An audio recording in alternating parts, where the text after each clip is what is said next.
Wasted Chance, The Colette Story.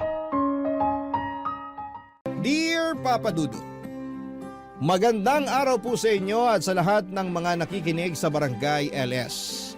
Isa po ko sa mga tagahanga ninyo at hindi po pwedeng matapos ang araw ko na hindi ko napapakinggan sa radyo namin ang programa ninyo. Oo, alam ko po na pwede akong makinig sa Facebook o sa TikTok pero iba pa rin yung vibe kapag sa radyo ko kayo napapakinggan. Itago nyo na lamang po ako sa pangalang Colette at may tuturing ko po ang sarili ko bilang isang breadwinner. Matanda na po kasi sina mama at papa at ayoko na silang pagtrabahuhin pa dahil baka makasama sa kanilang kalusugan. Kaya't nagdodoble kayod na lamang ako sa aking trabaho bilang empleyado sa isang laundry shop. Aaminin ko po na sobrang hirap ng buhay pero sa awa naman ng Diyos ay nakakaraos naman kami sa aming pang-araw-araw. Mabuti na lamang at may malasakit ang amo ko sa laundry shop. Madalas niyang pinapayagan ako mag-advance sa sahod kaya naman nakatutulong din ako sa pagtatapos ng high school ng nag-iisa kong kapatid na si Giselle. Malaki po ang pangarap ko para kay Giselle at ayoko na maranasan niya ang hirap na dinanas ko bilang isang breadwinner. Mahirap po ang buhay dito sa probinsya namin. Kasi hindi kalakihan ang sahod at kakaunti lang ang mga oportunidad na may maayos na kita. Kadalasan pa ay college level o graduate pa ang hinahanap ng mga employer. Ayoko na matulad sa akin si Giselle na hindi man lang nakapagtapos ng pag-aaral. Kaya nung makapagtapos siya ng high school ay sobrang proud ko po sa kanya, Papa Dudut. Pakiramdam ko ng mga panahong yon na parang nagbunga na ang lahat ng pagsusumikap ko para mapagtapos ang kapatid kong si Giselle. Oo, aaminin ko na hindi naging madali ang pagpapaaral sa kanya. May mga pagkakataon na medyo lakwatsera siya at hindi pa rin maiwasan yung mga grades niya na pasang-awa. Pero sa kabila ng lahat ng iyon, sa awa ng Diyos ay nakapagtapos pa rin siya ng high school. Mabuti na lang at nandyan ako para gabayan siya para ituwid yung mga pagkakamali niya at ipakita sa kanya kung gaano kahalaga ang pag-aaral. At syempre bilang isang proud na Pilipino ay hindi mawawala ang handaan pagkatapos ng graduation. Nangutang ako sa kaibigan ko para mapagdaos kami ng kaunting salo-salo. At in-invite ko na rin ang mga kamag-anak namin. At sa mismong araw na yon ay nagkaroon kami ng pagkakataon na magkausap ni Giselle tungkol sa mga susunod niyang hakbang sa buhay niya, Papa Dudut.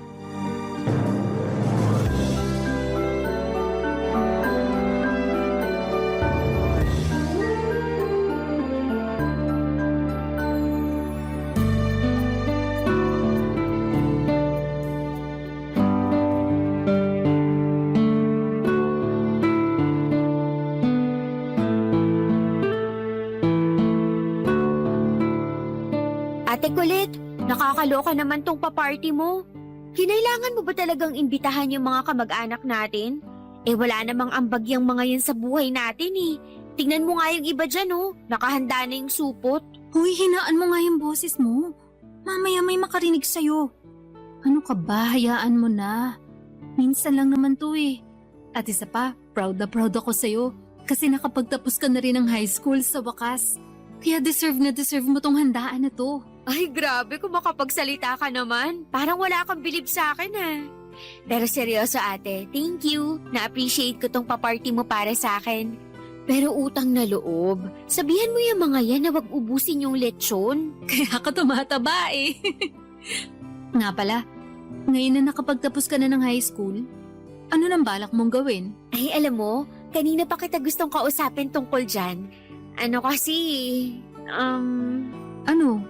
baka pwede mong kausapin yung boss mo sa laundry shop na ipasok ako. Seryoso ka? Oh, bakit? Kung yung ibang teenager nga dyan gusto makapagkolehiyo, ikaw naman atat na makapagtrabaho? Ate, tingnan mo nga tong bahay natin. Butas-butas na yung kisame natin, oh. Ni wala nga tayong pera pampaayos dyan eh. Pangkolehiyo ko pa kaya? Ang totoo niya, napaghandaan ko na yan eh. Wala kang choice, mag-college ka. Seryoso? Ayaw mo? O sige, duwag. Syempre gusto ko. At isa pa, Napagdesisyonan ko na rin na sa syudad ka mag-aaral. Mas maganda kasi ang mga paaralan doon kumpara dito sa atin sa probinsya. At sigurado ako na mas mataas ang oportunidad mo na makakuha ng magandang trabaho kung doon ka magtatapos. Sigurado na ba yan, ate? Ito naman ang kulit. Ano ba? Wala ka bang kawala sa akin? Pinag-ipunan ko na yung pangkolehiyo mo. Thank you, thank you, thank you. Thank you talaga, ate. Pinapangako ko sa'yo na pagbubutihan ko yung pag-aaral ko. Promise mo yan, ha? Opo, thank you talaga. Ako nang bahala sa lahat ng gastusin mo. Pero wag na wag mo akong bibigyan ng sakit sa ulo, ha? Aba, syempre naman. Kailan ba kita binigyan ng sakit sa ulo? Naaalala mo pa ba nung nasuspend ka ng 2 araw kasi nag-cutting classes ka? Tapos may 1 beses pa na tinakbuhan mo yung... Ate naman, past is past, never discuss. Pinapangako ko po sa inyo na pagbubutihin ko na talaga sa college. Lalo na't sa syudad mo na ako papaaralin. Excited na ako. This is it na talaga. Nga pala, paano yung titirhan ko? Yan mismo yung dahilan kung bakit inimbitahan ko yung mga kamag-anak natin ngayon. Yung isa kasi sa kanila galing pa sa syudad at may paupahan sila dun. Galing syudad? Ang layo nun ah. Para din naman sa'yo to eh. Para may matutuluyan ka sa syudad kapag nag-college ka na. Pero seryoso ate, thank you talaga ha. Kasi simulat sa pool pa lang, hindi ka na nagsawa na alagaan ako. Ikaw na ata ang pinaka-the best na ate. Ay, alam ko na kung saan papunta tong usapan na to. Ikaw tigil-tigilan mo ko ha. Ate naman, pakinggan mo kasi muna ako. Di ba kakasabi ko lang sa'yo na pinaghahandaan ko na yung pangkolehiyo mo? Lalong-lalo na at sa syudad pa kita pag-aaralin. Ate naman kakarag-karag na kasi tong cellphone ko. Ayaw na gumana ng speaker. Kita mo na? Ay, may extra ako na headset sa kwarto. Sa'yo na yun. Headset? Napaka-hassle naman nun. Ate, eto na lang ang isipin mo ha. Malalayo na ako sa'yo. At syempre, kakailanganin ko ng maayos na cellphone para matawagan kita. O sige na, kahit kailan ka talaga. Oo na. Anong cellphone ba yung gusto mo ha? Ay, gusto ko yung tigta-tatlo yung camera sa likod. Pambihira ka? Akala ko ba speaker lang yung problema ng cellphone mo? Ate naman, kung bibilhan mo ko ng bagong cellphone, mas mainam na yung maganda at latest na model yung bilhin natin, di ba? Para sulit. O siya, sige na. May kakilala ko na nagpapautang ng cellphone sa Facebook. Kakausapin ko yun mamaya. Bongga! I love it! Thank you, ate! Sobra! Payakap naman Siguro'y marami sa mga kabarangay natin ang iisipin na ambisyosa ako dahil gusto kong sa syudad pag-aralin ng kapatid ko. Pero hindi ko po maitatanggi na mataas talaga ang pangarap ko para sa kanya. Si Giselle ang nagsilbing inspirasyon ko para pagbutihin ko yung trabaho ko sa laundry shop. At sa kanya ko na rin gustong ibuhos lahat ng mga bagay na hindi ko man lang natamasa. At isa na doon ay ang magkaroon ng pagkakataon na makapagkolehiyo. Alam ko po na hindi magiging madali ang magpaaral sa kanya sa syudad. Oo, may ipon ako kahit papaano pero hindi ko alam kung aabot yung ipon ko na yon hanggang sa makapagtapos ng pag-aaral si Giselle. Pero sa totoo lang ay ipinagpapasa Diyos ko na lamang ang lahat. Kung kailangan kong mangutang para lamang matustusan ang pag-aaral ni Giselle ay gagawin ko. Basta ang mahalaga sa akin, Papa Dudut, ay makapagtapos siya. Makahanap ng magandang trabaho at magtagumpay sa buhay para hindi na niya maranasan ang hirap na pinagdadaanan ko.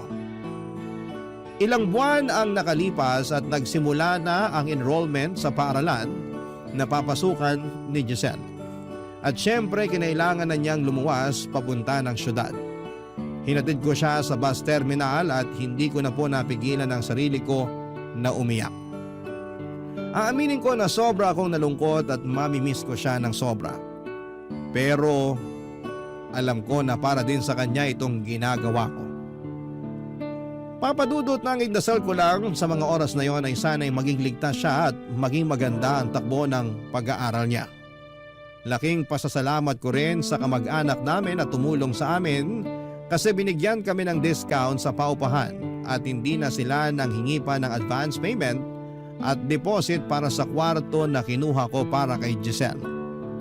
Noong nasa bus terminal na kami ni Giselle, Hindi ko na nga napigilan ang sarili ko na yakapin siya ng napakahigpit. Pero kailangan kong maging matatag. Hindi para sa akin kundi para kay Giselle at sa kanyang magiging kinabukasan.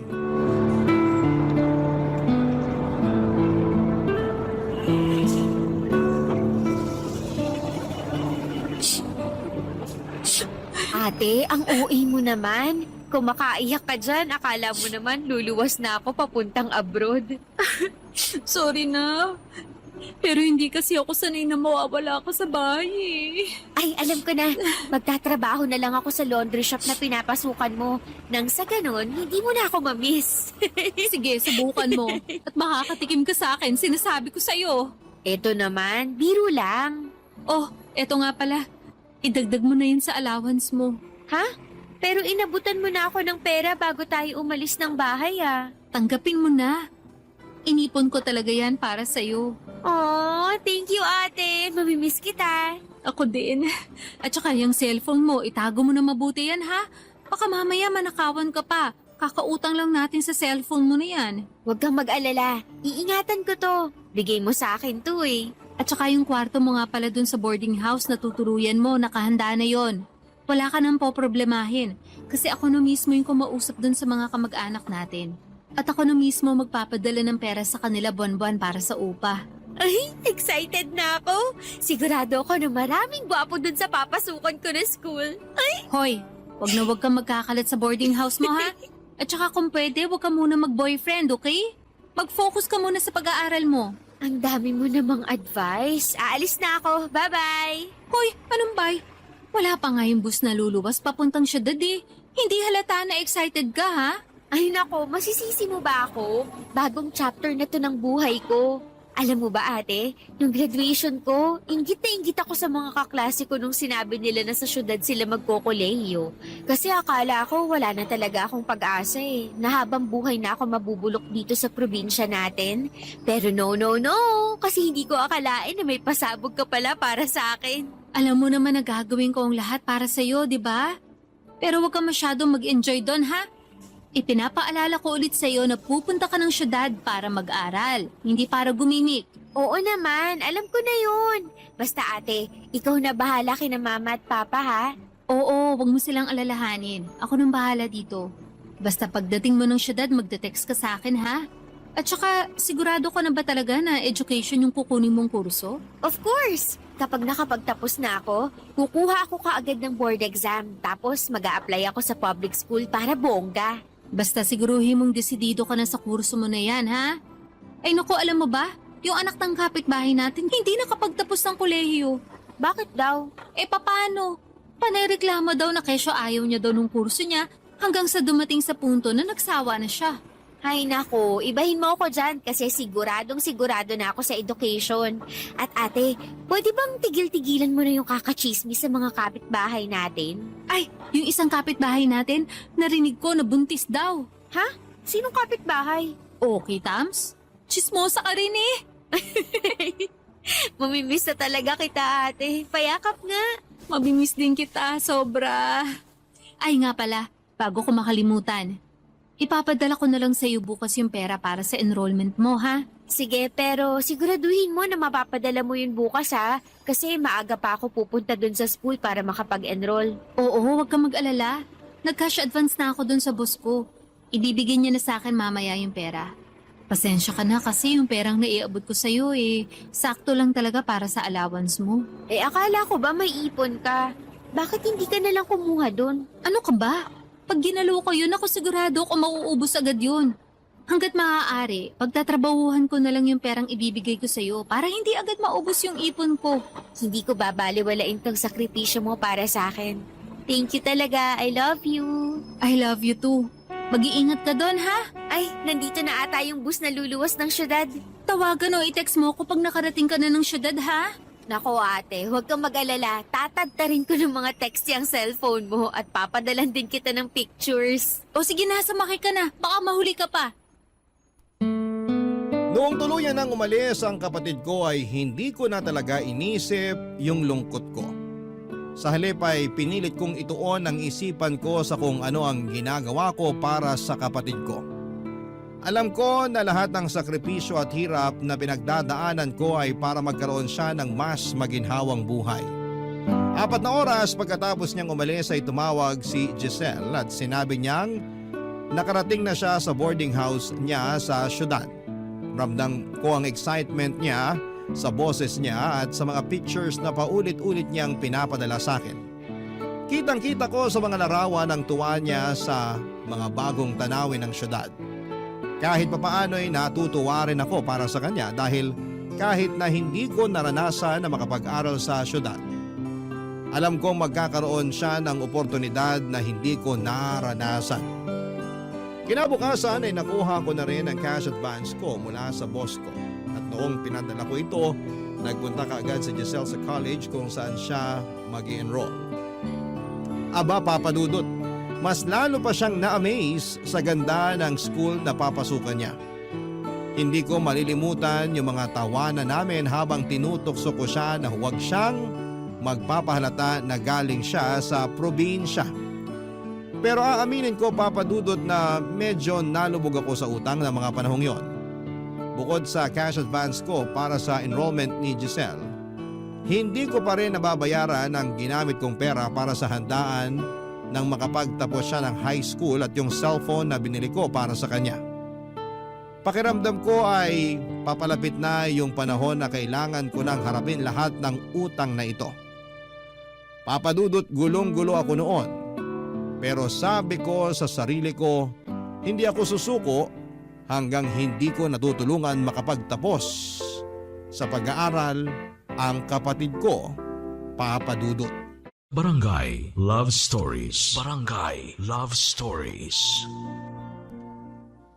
Makalipas ang ilang buwan ay nagsimula na ang pasukan. Siyempre bilang isang supportive ni ate ay kinumusta ko kaagad si Giselle. Natatandaan ko pa nga na ang sabi niya sa akin ay love na love daw niya yung school niya. At makakaasa daw ako na makapagtatapos siya ng kolehiyo. Sobrang saya ko kasi for the first time ay may makapagtatapos na ng kolehiyo sa pamilya namin. Pero Papa Dudut, medyo naawa din ako sa kapatid ko kasi palagi niyang kinakwento na parang sosyal daw ang mga kaklase niya. Karamihan sa kanila ay may sariling kotse, tig-2 pa daw ang cellphone ng mga kaklase niya. May mga tablet pa at nang mga panahong yon ay naisip ko kung gaano ka-unfair ng buhay. Kasi hindi naman natin hiningi na ipanganak tayo tapos may mga bata na ipinapanganak na may kaya habang kami ni Giselle ay pinanganak na salat na kaagad sa buhay. Pero naisip ko na hindi dapat maging hadlang ang kahirapan sa pag-abot ng mga pangarap. Tumakas pa sa isipan ko yung sinabi ni nanay na hindi mo kasalanan kung pinanganak kang mahirap, pero kasalanan mo kung mamamatay ka pa ring mahirap. Pero okay lang Papa Dudut. Kung mamamatay man akong mahirap basta makapagtapos ng pag-aaral ng kapatid ko ay okay lang. Kasi gaya nga ng sabi ko kanina kay Giselle ko, ibubuhos lahat ng oportunidad na ipinagkait sa akin ng tadhana. Makalipas nga ang 1 linggo ay tinawagan ko si Giselle para kumustahin ang pag-aaral niya. At ikinuwento niya sa akin ang mga nangyari sa school. Pati na rin yung mga nararamdaman niya na mga panahong yon, Papa Dudut.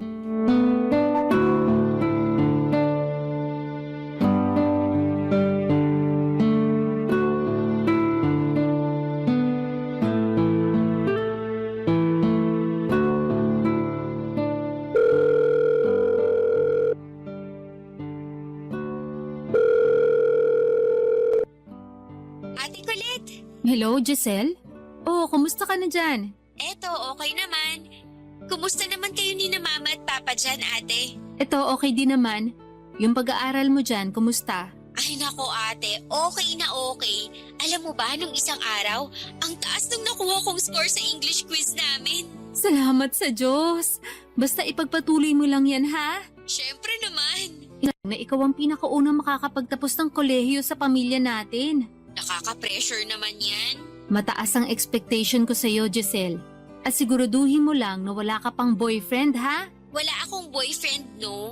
Pero aaminin ko na ang daming gwapo sa school ko. Ayan na nga bang sinasabi ko eh. Eto naman, sobrang arte. Para crush lang eh. Huwag ko lang talaga malaman na may jowa ka na. Kasi kapag, naku, maniwala ka sa akin, susugurin kita dyan. Ang OA ha, pero sa tingin ko, hindi rin naman magkakagusto sa akin yung mga lalaki sa school na yun. O bakit naman? Hello, ang gagara kaya ng mga estudyante doon. Halos karamihan doon may mga sariling kotse. Tapos, yung mga gadget nila, ang lakas makasosyal. Naiinggit ka ba sa mga kaklase mo? Aaminin ko, oo, naiinggit ako. Paano ba naman kasi? Nag-aaral pa lang sila pero parang sumasahod na sila. Alam mo ba na ang laki ng allowance nila? Yung isang kaklase ko nga, binibigyan ata ng 25,000 kada linggo-linggo para sa budget niya. Tapos yung isa kong kaklase, nagpa-party nung nakaraang linggo. Pero hindi na nga ako nakapunta kahit invited ako kasi wala rin naman ako masusuot. Kasi hindi naman ako kagaya nila na kayang bilhin yung buong department store. Giselle, wag mo nang isipin yun. Oo, alam ko na sobrang unfair ng mundo. Kasi may mga tao na nakukuha nila ang gusto nila nang hindi na pinaghihirapan. Pero tandaan mo pa rin na bilog ang mundo. Kaya sobrang importante na makapagtapos ka kung gusto mo rin matamasa yung mga natatamasa ng mga kaklase mo. Ay, kailan pa kaya yun mangyayari, no? Basta, tigil-tigilan mo na yung pagkukumpara mo sa sarili mo sa kanila. Hindi makakabuti yan sa'yo. Masisisi mo ba ako? Araw-araw ko kaya silang nakikita. Alisin mo na yung inggit sa katawan mo. Sinasabi ko sa'yo, madedepress ka lang. Sige na nga. Nga pala, yung cellphone na binigay ko sa'yo, okay pa ba? Okay na okay pa. Hindi nga halatang inutang natin to kasi ang lakas makasosyal ng cellphone na to. Mabuti naman kung ganun. Ingatan mo yan ha? Noted! Yung tinutuluyan mong boarding house, kumusta naman? Sa totoo lang, medyo maliit yung kwarto pero okay na siguro to. Kung tutuusin nga, sobrang swerte na natin. At nakuha ko pa yung kwarto na yan. Alam mo ba na ang daming estudyante na nagsisiksikan sa isang kwarto para lang makatipid? Habang ikaw solong-solo mo yung kwarto na yan. Mabuti na lang talaga at napakiusapan ko yung kamag-anak natin. Bongga ka dyan ate, iba pa rin talaga kapag may connections. Nakakakain ka rin ba na maayos dyan? Oo naman, solve na ako sa isang tray ng itlog at mga delata. Tigilan mo nga yung mga kakatanong sa akin. Magkwento ka naman ate, kumusta ka na dyan? Kumusta na yung trabaho mo sa laundry shop? Ganun pa rin naman. Ay nga pala, may good news ako. Bibigyan ako ng increase ng boss namin sa laundry shop. Talaga? Nakakatuwa naman. Kung ganon, baka pwede mo namang dagdagan yung pinapadala mo sa akin na allowance. Alam mo na, share your blessings. Ano ka ba naman, Giselle? Hindi ko pa nga nababayaran ng buo yung cellphone mo eh. Ang dami mo namang arte. Ay, hindi ate, kumalma ka dyan. Sigurado ako na madadagdagan mo rin yung pinapadala mong allowance sa akin kasi marami ang magpapalabas sa'yo. O, di ibig sabihin nun, tataas na naman ulit ang sahod mo at pagkatapos niyan, marami ka na rin kikitain. Alam ko na rin na pagpapalain ka ng Diyos kasi mabait ka na ate. Nambola pa. O siya, sige na, susubukan ko. The best ka talaga, Ate Colette. I love you. I love you too. Ay nga pala, maliligo na ako kasi sobrang lagkit ko na. Ang init-init pala dito sa syudad. Pero sigurado ako na masasanay din ako dito. O sige, basta i-update mo na lang ako ha. Sureness! Sige na, bababa ko na to. Ingat ka dyan. Mwah! Aaminin ko po na noong mga panahon na yon ay nahirapan akong makarelate kay Giselle. Kasi dito sa probinsya ay simple lang ang buhay namin. Walang masyadong luho at hindi din maporma ang mga tao dito. Siguro nga ay ganyan talaga kapag galing ka sa probinsya at bigla kang pumunta sa syudad. Malaki ang magiging pagkakaiba. Kunwari, yung mga anak na mga mayayamang negosyante malamang sa syudad din nag-aaral. Kaya naman hindi maiwasan ni Giselle na mainggit sa kanila. Pero lagi ko pa ring pinapaalala sa kanya na hindi niya dapat pagtuunan ng pansin ang mga bagay na wala naman siya. Sinasabi ko sa kanya na imbis na mainggit ay gawin niya na lamang na inspirasyon ang mga kaklase niyang mayaman para mas lalo pa niyang pagbutihin ang kanyang pag-aaral. Kahit na paulit-ulit kong pinapaalala sa kanya yon, may mga panahon pa rin na hindi ko talaga siya kayang tanggihan. Kaya nagsimula na rin akong dagdagan yung allowance ni Giselle tulad ng pinangako ko sa kanya noong nagkausap kami. Kapatid ko pa rin siya at ayoko siyang makita na malungkot. Masaya din ako kasi nakita ko sa Facebook niya na marami na siyang kaibigan sa eskwelahan. At palagi ko ding sinasabi sa kanya na okay lang na makipagbarkada basta wag niyang kalimutan ang pinakamahalagang bagay, ang mag-focus sa pag-aaral. Mukhang tinanggap ni Giselle ang mga payo ko kasi parati naman niyang ibinabalita sa akin na mataas sa mga grades niya sa mga schoolwork niya. Pero papadudot habang dahan-dahan kong binabayaran ang mga utang ko. Tumawag si Giselle at may mga sinabi siya na lalong nagdagdag sa bigat ng mga iniisip ko, papadudot.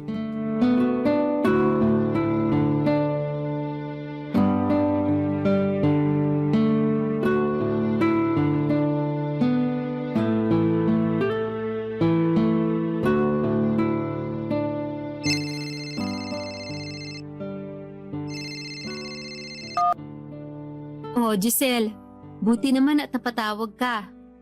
Kumusta ka na dyan? Ayos lang ako, ate. Pero mahihilingin sana ako sa'yo eh. Bakit? May problema ka ba? Wala naman. Pero Ano ba kasi yun? Ano, kulang pa ba yung allowance na binigay ko sa'yo? hindi. Wala ka na ba makain dyan? Hindi yun. Wala akong problema sa pagkain. Eh ano? Tungkol ba to sa upa? Sinisingil ka na ba dyan? Huwag ka mag-alala kasi papakiusapan ko pa yung mga kamag-anak natin na sa makalawa ko na lang sila babayaran. Hindi, walang naniningil sa akin, okay? So ano? Puhulaan ko pa ba kung anong nasa isip mo? Magsalita ka na kasi. Naku Giselle, pag hindi ka pa nagsalita, ibababa ko na talaga to. Kailangan ko ng bagong laptop. Ano? Sandali lang. Ba't biglaan naman yata to? Wala akong magagawa. Required kasi sa school eh. Hindi ba pwede na gamitin mo na lang yung cellphone mo?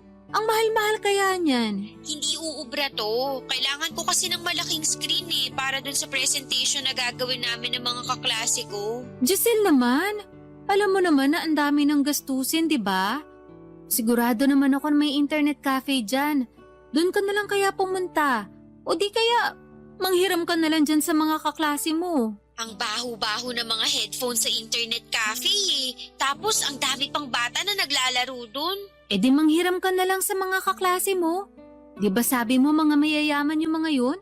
Sigurado ako na pahihiramin ka nila. Seryoso ka ba talaga ate? Nakakahiya kaya manghiram. May laptop silang lahat at ako na lang ata itong napag-iwanan eh. Ay, magkano ba kasi ang laptop na gusto mo? Mga nasa 20 to 30,000. 20,000? Giselle naman! Sige na naman oh. Wala pang second hand na laptop? Yun na lang kaya ang bilhin natin. Ayoko ng second hand. Madaling masira yun eh. Giselle, ewan ko, hindi ko alam. Basta gawin mo na lang ng paraan yan, ha? Kaya mo na yan. Pambihira. Ba't mo pa kasi ako pinag-aral dito sa syudad kung hindi mo naman pala kayang tustusan yung mga pangangailangan ko? Hindi pangangailangan yan, Giselle. Ang tawag dyan, luho. Anong luho? Hindi ba't sinabi ko na sa'yo na required yung laptop sa klase namin? Huwag mo kung pinaglololo ko. Alam ko naiinggit ka lang sa mga mayayaman mong kaklase kaya ka nagkakaganyan. Naiinggit? Ay, palibasa, wala kang alam kasi sa probinsya ka lumaki. Subukan mo kayang pumunta dito sa syudad. Baka sakaling maintindihan mo kung saan ako nanggagaling. Giselle, yung bunganga mo ha? Magdahan-dahan ka sa mga sinasabi mo sa akin. At bakit? Totoo naman ah. Alam mo kung anong problema mo? Masyado kang ambisyosa. Pwede mo naman sana akong pag-aralin dyan sa probinsya, pero hindi mo ginawa. Dito mo ako pinag-aral sa syudad, kapos ka naman pala sa pera.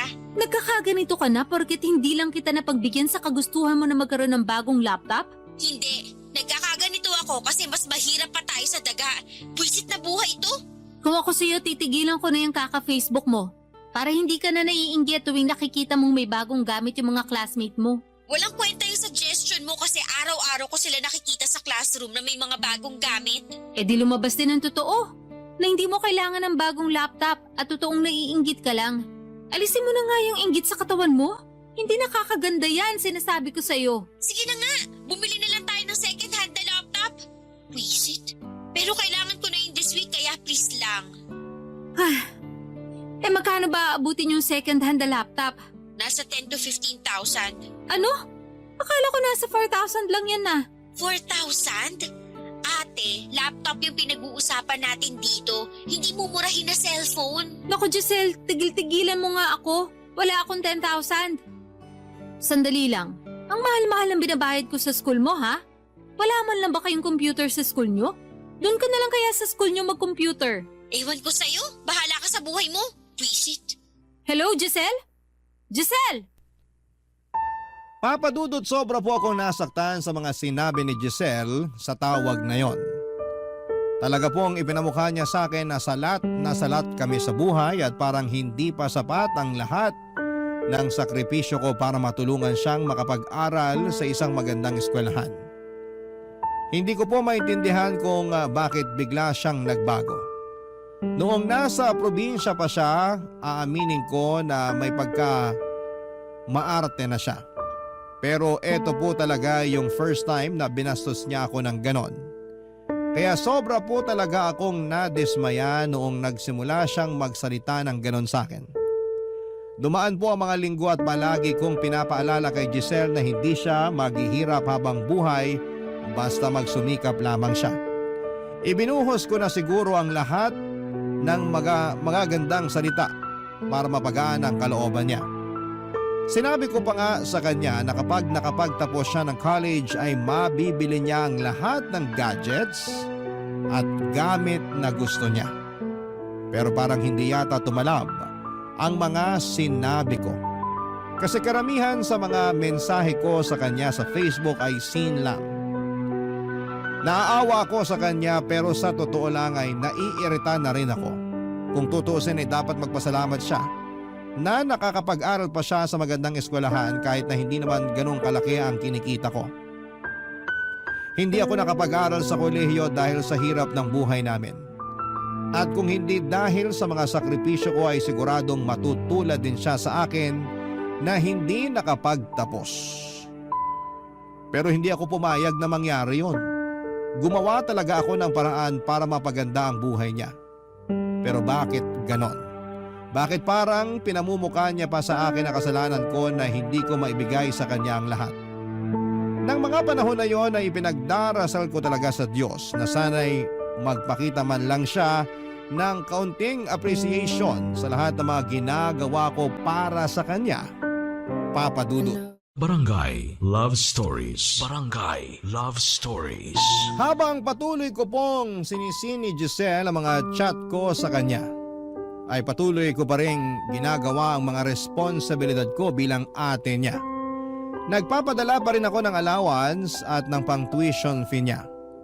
Pero ang nakakapanlumo ay simpleng thank you lang po ang natatanggap ko at hindi na siya masyadong nagchat-chat sa akin.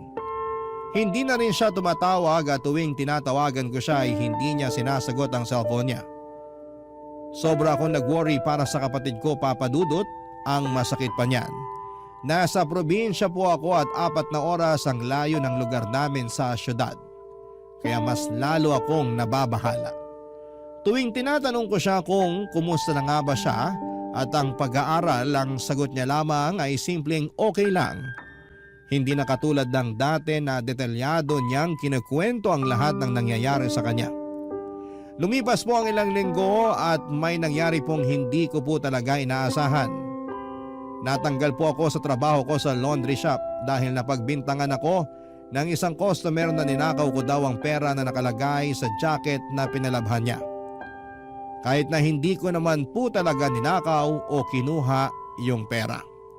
At ang mas masakit pa po ay pinanigan ng boss ko yung customer. Kaya nawalan po ako ng trabaho. Sobra po akong nabigla at nalungkot ng mga panahong yon dahil bukod sa mga utang ko, sigurado kong hindi magtatagal yung perang naipon ko. Kaya naisip ko na siguro'y mas mabuti kung sa syudad na lamang ako magtrabaho dahil di hamak na mas mataas ang sahod doon. At sumang-ayon naman ang mga magulang ko sa plano ko. Makalipas ang ilang araw ay nag-decide po akong pumunta sa boarding house ni Giselle. Hindi na po ako nag-chat o tumawag para sabihin na pupunta ako. Kasi ako rin naman po ang nagbabayad sa boarding house niya. Aaminin ko po na medyo umira lang pride ko dahil bihira na siyang mag-chat sa akin. Kaya hindi ko na rin po sinabi sa kanya na pupunta ako, Papa Dudut.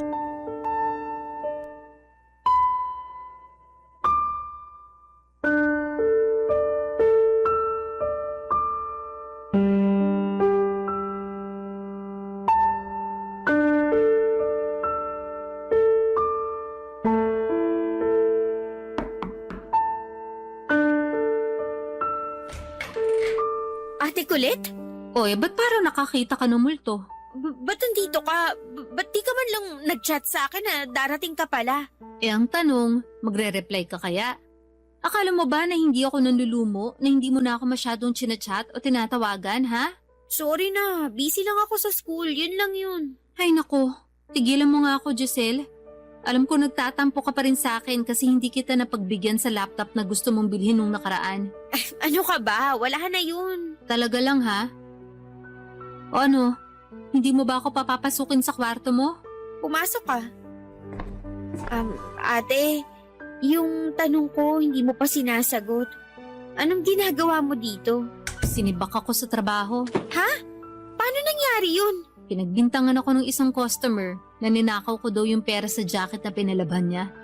Tapos tong boss ko, hindi man lang ako pinaniwalaan na wala talaga akong kinalaman sa pagkawala ng pera ng customer na yun. Ano? Pero ang tagal mo nang nagtatrabaho sa laundry shop na yun ah. Aba, hindi pwede yan. Manindigan ka naman. Sa totoo lang, ayoko na ng gulo. At isa pa, mas mainam na rin siguro kung dito na ako sa syudad maghahanap ng trabaho. Kasi di hamak na mas malaki yung kikitain ko dito. At para mabantayan na rin kita. Naku, hindi na kailangan. Bumalik ka na lang sa probinsya. Mas kailangan ka ni na mama at papa doon. Hoy Giselle, baka nakakalimutan mo na ako yung nagbabayad ng upa mo dito. Kaya may karapatan ako na manatili dito kung kailan ko gusto. Pero ate... Ay hindi! Alam ko na gusto mo masolo tong kwarto na to kasi naiinggit ka sa mga mayayaman mong kaklase na may sariling kwarto. Pero wala kang choice. Kasi kailangan ko makahanap agad ng trabaho dito sa syudad para matustusan ko yung mga pangangailangan mo. Sige na nga. Siya nga pala, yung pag-aaral mo, kumusta naman? Okay lang, ganun pa rin. Boring. Anong ibig mong sabihin na boring, ha? Ate naman, ang kulit mo rin eh. Kakarating mo pa lang dito pero ang dami mo ng tanong. Hindi pa nga ako nakaka-move on na bigla-bigla ka na lang sumusulpot dito. Giselle, umamin ka nga sa akin. May boyfriend ka na ba? Kaya ka ba nagkakaganito kasi mas inuuna mo na yung pagkakaroon ng jowa kaysa sa pag-aaral mo, ha? Wala akong boyfriend, ano ba? Pwede siguraduhin mo lang. Kasi kapag nalaman ko na may boyfriend ka, makakatikim ka na talaga sa akin. Ang kulit mo naman eh. Sinabi na ngang wala, di ba? Mabuti naman at nagkakaintindihan tayo. Nga pala, may dala akong banig para solo mo pa rin yung kama. Dito na ako sa baba matutulog. Tapos, ilalagay ko na itong mga damit ko sa drawer mo, ha? Ano ba tong drawer mo? Ba't ang hirap buksan? Ate, sandali lang. Ayan. Sandali lang. Ano to? Wala, libro ko lang yan sa school. Ba't talagang gagawin mo pa akong tanga? Laptop to eh. Saan mo nakuha yung pambayad dito, ha? Bakit ka may laptop? Kailan mo pa nabali to? Galing yan sa perang pinapadala mo sa akin, sa allowance ko. Huwag mo nga akong pinaglololo ko. Eh mukhang mamahalin to ah. Oo na, sige na, aaminin ko na. Inutang ko sa online yung laptop na yan. Napakatunta mo talaga.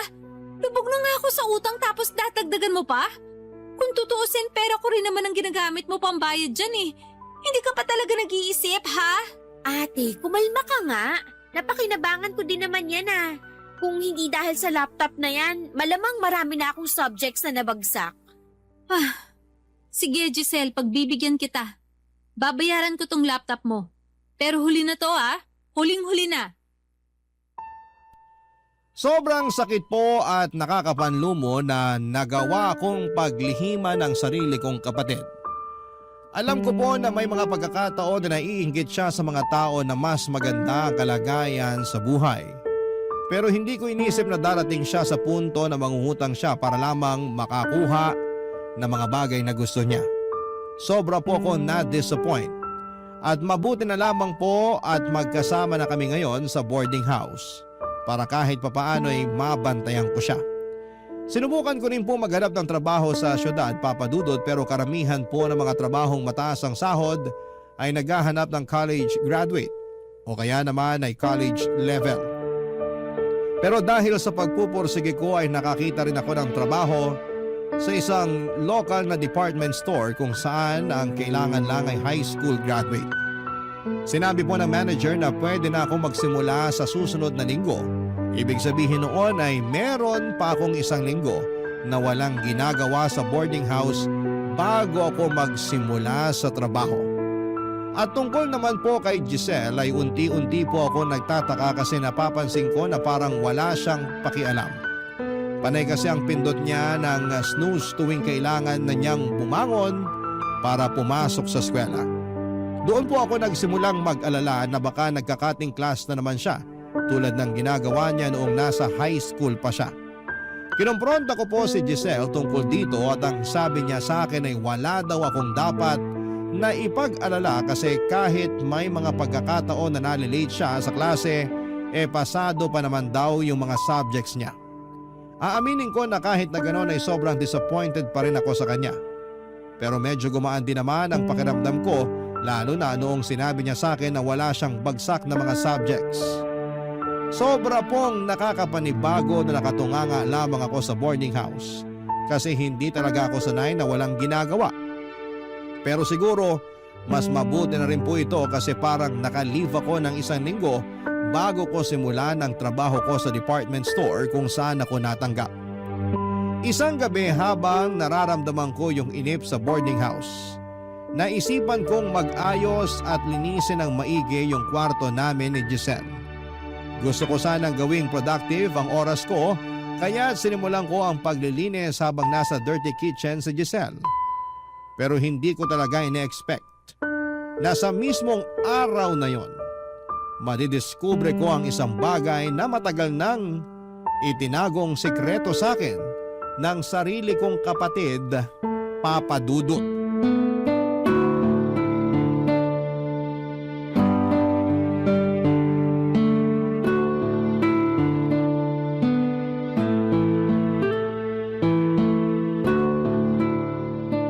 Ate, magsasaing lang ako dun sa kusina ha.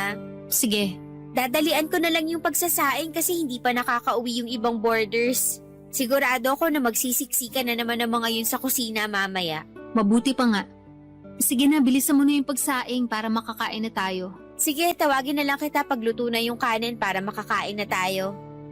Ay, nga pala, saan mo gusto kumain? Dito o sa sala? Kahit saan, ikaw bahala. O sige, tawagin na lang kita mamaya. Maiwan na muna kita dyan. Isasara ko na tong pinto ha. Bagot na ako sa kwarto na to. Ay, makapaglinis na nga lang. Kahit kailan ka talaga, Giselle. Kababae mong tao pero ang kalat-kalat mo. Ay, pambihira naman oo. Saan ko ba sisimulan to? Dito na lang siguro sa ilalim ng kama. Mukhang maalikabok na eh. Ano ba yan? Ang dumi? Sandali lang. Bakit may kahon dito? Mabukusan nga. Nga pala, nakalimutan kong itanong sa'yo. Ba't hawak mo yan ha? Magpaliwanag ka. Ba't ang daming gadgets sa kahon na to, ha? Saan galing to mga to? Pinahiram lang sa akin yung mga yan. Isusuli ko rin. Magsasalita ka o magwawala ako dito sa boarding house. Huwag mo akong susubukan. Sumagot ka. Maniwala ka naman sa akin oh. Pinahiram lang sa akin yung mga yan. Talaga ba? Tingnan mo nga ang laman ng kahon na to. May cellphone, MP3 player, tablet at digicam. Giselle, magsalita ka. Kung hindi iahampas ko ang lahat ng to sa pagmumukha mo. Isa! Oo na, hindi sa akin yan. Anong ibig mong sabihin, ha?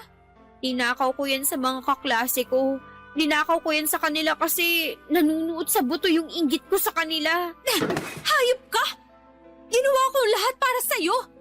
Nalugmok ako sa utang at nagpakahirap ako sa trabaho para lang matustusan yung pag-aaral mo. Tapos pag nanakawan mo lang pala yung mga classmates mo, ha? Bakit ate? Masisisi mo ba ako? Kung tutuusin, kasalanan mo rin to kasi pinag-enroll mo ako sa mamahalin na eskwelahan. Napaka-inggitera mo! Tapos ngayon, kasalanan ko pa, ha? Ang babaw mo, Giselle! Ang babaw mo! Mababaw na ako, mababaw. Pero sa tingin mo ba hindi ako nahihirapan na hindi ako nakakasabay sa mga kaklase ko? Tuwing nakikita ko sila, pakiramdam ko para akong sinumpa ng Diyos kasi pinanganak tayo na mas mahirap pa sa daga. Naririnig mo ba yung sarili mo? Anong klaseng pangangatwiran yan, ha? Tatapusin na natin tong kalokohan na to. Bukas na bukas, pupunta tayo sa school mo. Tapos isusoli mo yung mga ninakaw mo sa mga classmate mo at hihingi ka ng tawad sa kanila. Sorry pero hindi ko na magagawa yun. Pinaninindigan mo ba talaga yung pagiging magnanakaw mo, ha?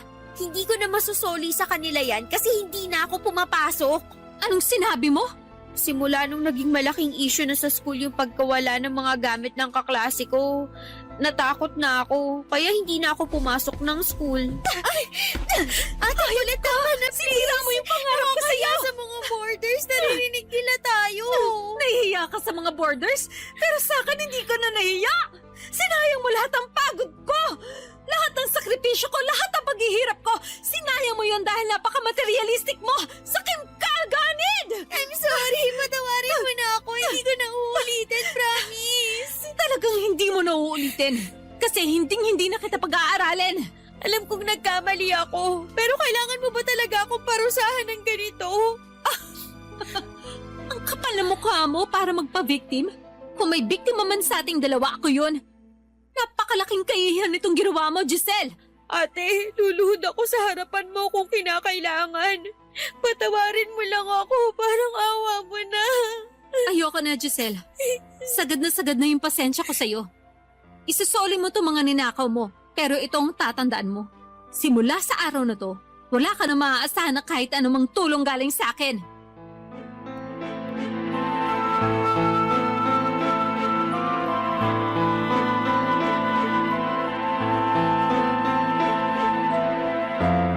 Sobrang sakit po sa puso ko noong nalaman ko na pinagnakawan na pala ni Giselle ang mga kaklase niya.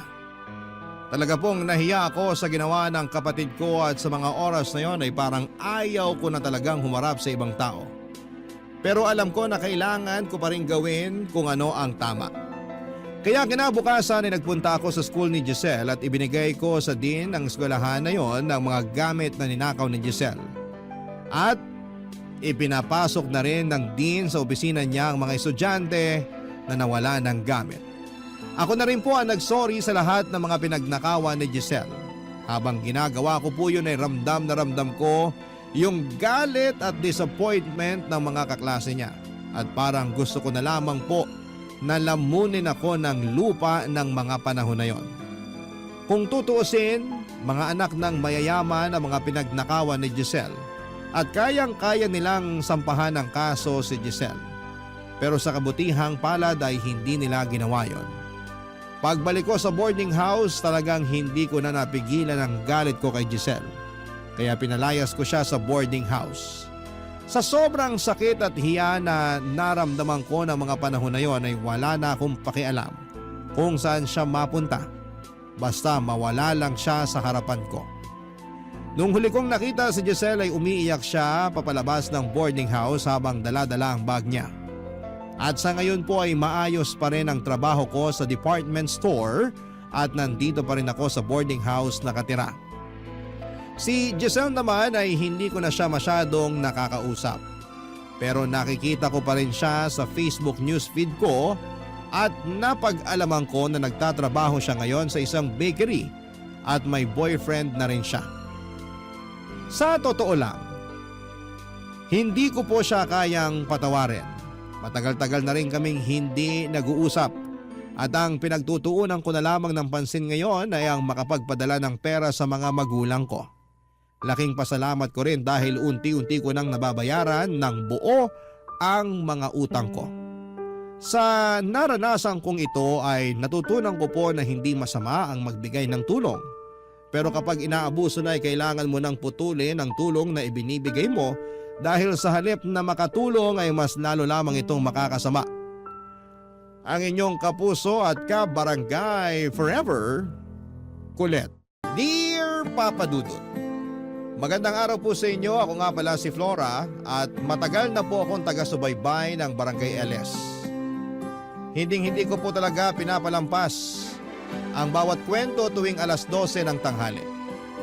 At dahil po matagal na akong nakikinig at nakasuporta sa Barangay LS ay napagpasyahan ko pong ibahagi sa inyo ang kwento ko. Sana po ay tanggapin at mapili ninyo ang sulat kong ito, Papa Dudut. Isa po akong simpleng babae na nagtatrabaho bilang servidora sa isang maliit na kainan dito sa Pangasinan. Hindi po ako galing sa mayamang pamilya. Pero sa awa ng Diyos, kahit papaano ay may naipundar naman na maliit at simple na bahay yung mga magulang ko. At noong makapagtapos ako ng high school ay napilitan ako magtrabaho para matulungan ng mama at papa ko. Ako po kasi ang nag-iisang anak nila kaya't malaki ang pressure na nararamdaman ko para masuportahan sila, Papa Dudut. Hindi na po nagtatrabaho ang mga magulang ko dahil pareho na silang matanda at hindi ko po kayang makita silang nahihirapan. Kaya't ako na po ang nagsusumikap para sa amin. Bagamat maliit lang ang sahod ko, sa awa ng Diyos ay nakakaraos pa naman kami. Basta makita ko lang sina mama at papa ko na nasa maayos na kalagayan at nakakakain ng 3 beses sa isang araw, ay wala na po akong mahihiling pa. Sa trabaho ko po bilang selbidora ay normal lang naman po ang takbo ng buhay ko. Paminsan-minsan ay nag-overtime pa nga ako para mas makaluwag ako. At sa kaka-overtime ko sa kainan na pinagtatrabahuhan ko ay doon ko nakilala si Kyle. Si Kyle ay isang construction worker na nagtatrabaho malapit sa kainan kung saan ako naninilbihan. Matagal na po akong nililigawan at kinukulit ni Kyle. Pero Papa Dudut, ayaw ko po talaga siyang sagutin kasi sa tingin ko ay sayang lang ang oras sa love life na yan. At mas gusto ko pong ituon ang buong atensyon ko sa trabaho at sa pangangalaga ng aking mga magulang.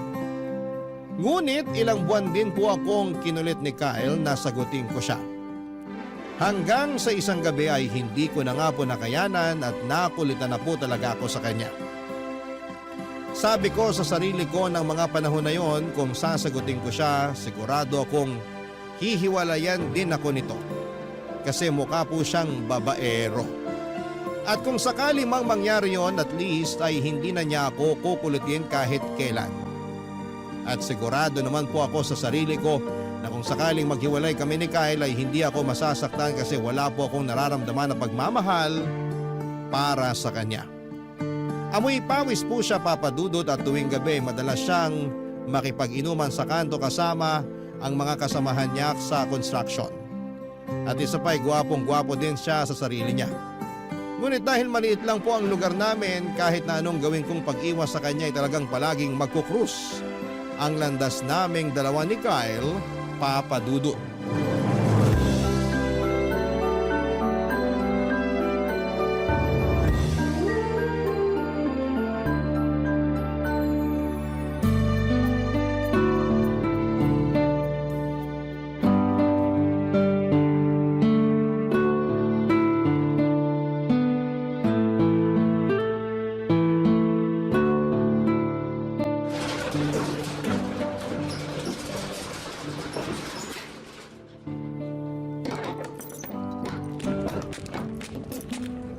Laura, my babes! Sabi ko na nga ba, dito lang kita mahanap eh.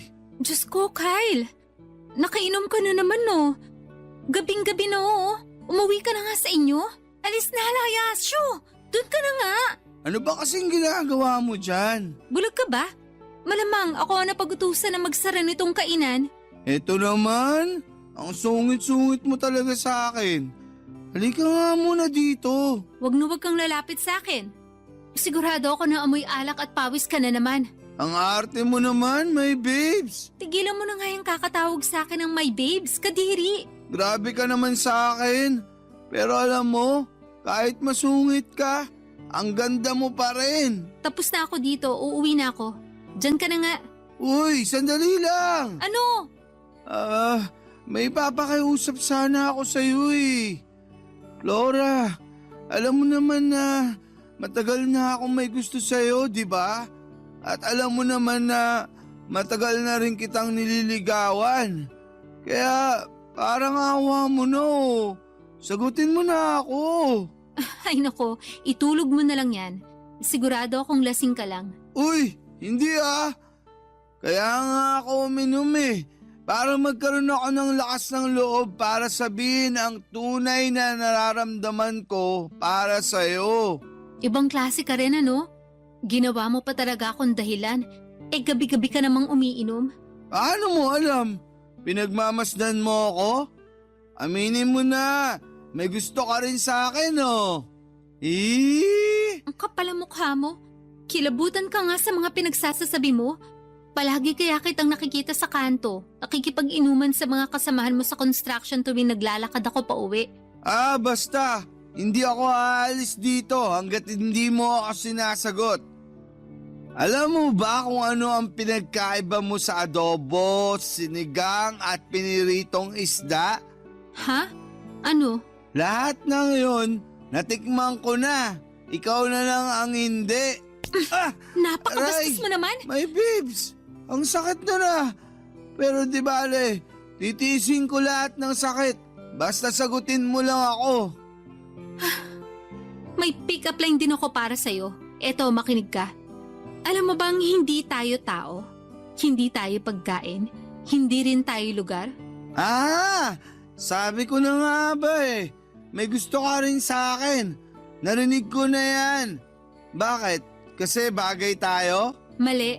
Kasi hayop ka. GGSS ka rin ano? Aray, mas masakit pa ata yun kesa sa sampal mo.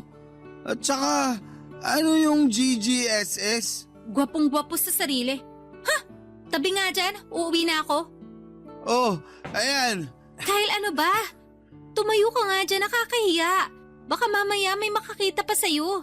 Sagutin mo na ako. Parang awa mo na. Ang sakit-sakit na ng tuhod ko. Oo, sige na. Tumayo ka na dyan. Ano? Oo na, sinasagot na kita. Sa wakas! Thank you! Thank you! Payakap nga! Hoy! Bago mo ko yakapin, maligo ka muna. Sa amoy mong yan, hindi niya yata tatalab yung sabon sa'yo. Subukan mo kayang gumamit ng laundry detergent. Baka sakaling gumana pa.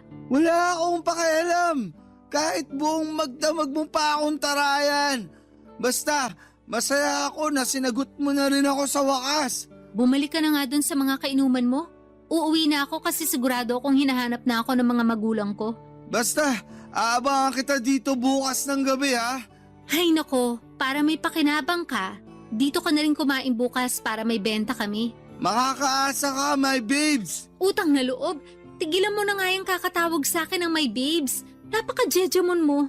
O sige, mahal na lang. Bahala ka dyan, goodbye. I love you, mahal! Hay nako Papa Dudut, hindi ko na natiis yung kakulitan ni Kyle at dumating na rin ang araw na sinagot ko na siya. Ang totoo niya, nakala ko ay hindi siya seryoso sa akin pero nagkamali ako kasi araw-araw niyang pinaparamdam sa akin na mahal niya ako. At in fairness na lang din sa kanya kasi simula nung sinagot ko siya ay araw-araw na siyang naliligo at hindi na siya amoy pawis. Araw-araw na din niya akong dinadalaw sa kainan na pinagtatrabahuhan ko. Nakakahiya mang aminin pero lumipas sa mga buwan at nararamdaman ko na nahuhulog na rin ang loob ko kay Kyle. Oo, nung unay naiingayan at naalibat-baran ako sa kanya. Pero noong naging kami na ay mas nakita ko ang seryoso at determinado niyang side. Kahit yung mga katrabaho ko sa kainan ay nagulat din daw sa pagbabago ni Kyle kasi hindi na rin siya ganong kadalas makipag-inuman sa mga kasamahan niya sa construction. At tuwing sumasahod siya, Papa Dudut, binibigyan niya ako ng kung ano-anong regalo. Ang sabi ko pa nga sa sarili ko noon na mukhang mahihirapan talaga akong makipaghiwalay kay Kyle kasi napamahal na rin ako sa kanya. Sino ba naman kasi ang hindi mapapamahal sa isang lalaki na gagawin ang lahat para lamang mapasaya ka, hindi ba? At mukhang nahusgahan ko rin si Kyle kasi hindi naman pala siya babaero. Hindi siya nagkulang na ipakita sa akin na ako lang ang nag-iisang babae sa buhay niya. At habang tumatagal kami ni Kyle ay mas lalo akong nai-inspire at nagkakagana na sipagan yung trabaho ko sa kainan. At makalipas nga ang ilang buwan, Papa Dudut, na pagdesisyonan ni Kyle, nasa isang mamahaling restaurant kami mag-first date. Tandang-tanda ko pa noon na sinabi ko sa kanya na sa tabi-tabi na lang kami kumain. Pero siya ang nagpumilit kasi gusto raw niyang maging espesyal ang first date namin at sagot niya na daw yung babayaran namin. Kaya mas lalo lang talaga ako na in love sa kanya. Hindi nga babaero si Kyle, Papa Dudut, pero noong mismong gabing yon, may natuklasan ako sa pag-uugali ni Kyle na hindi ko alam kung matatanggap ko.